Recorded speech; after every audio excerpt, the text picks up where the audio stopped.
آج ہمارے معاشرے کے حالات پتہ نہیں کیا ہیں، ہمارے معاشرے کے حالات پتہ نہیں کیا ہو رہے ہیں۔ آج ہمارے جوانوں کو دیکھو، ہاتھوں میں کڑے پہنے ہوئے ہیں، ہاتھوں میں ڈورے باندھے ہوئے ہیں، کوئی کسی ہاتھ میں رسی باندھے ہوئے ہے۔ یہ مسلمان کی پہچان، یہ مسلمان کی جوان کی پہچان ہے۔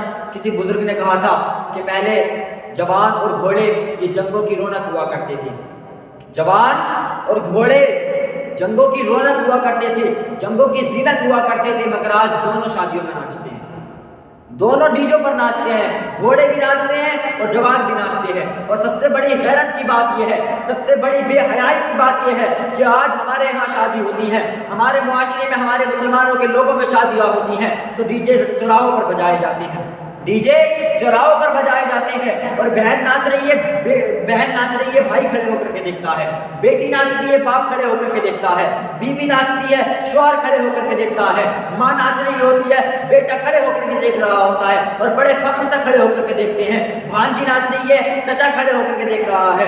اور دیکھو ہمارے ہاں بغیرتی کی اتنی بڑی حد ہو گئی ہے، اتنی بڑی بے حیائی کی حد ہو گئی ہے، اتنی بڑی بے شرمی کی حد ہو گئی ہے کہ سب ناچ رہے ہیں، بہن بھی، بیٹیاں بھی، مائیں بھی، بیویاں بھی، مگر کوئی سوال کرنے والا نہیں ہے، کوئی سوال کرنے والا نہیں ہے۔ آج ہمارے معاشرے کی شادیوں کے حال یہ ہے، مسلمانوں کی شادیوں کے حال یہ ہے کہ کوئی اچھی عزت والا انسان ان کی شادیوں میں جا نہیں سکتا، کوئی جا نہیں سکتا۔ تم مسلمان ہو، تم اپنے آپ کو مسلمان کہتے ہو، تم مسلمان کہتے ہو، رات کو 2 بجے تک تم ڈی جے پہ ناچتے ہو، تم اپنے آپ کو مسلمان کہتے ہو، کبھی دن میں 5 وقت کی نماز پڑھنے کے تم کو ٹائم نہیں ملتا، تم اپنے آپ کو مسلمان کہتے ہو۔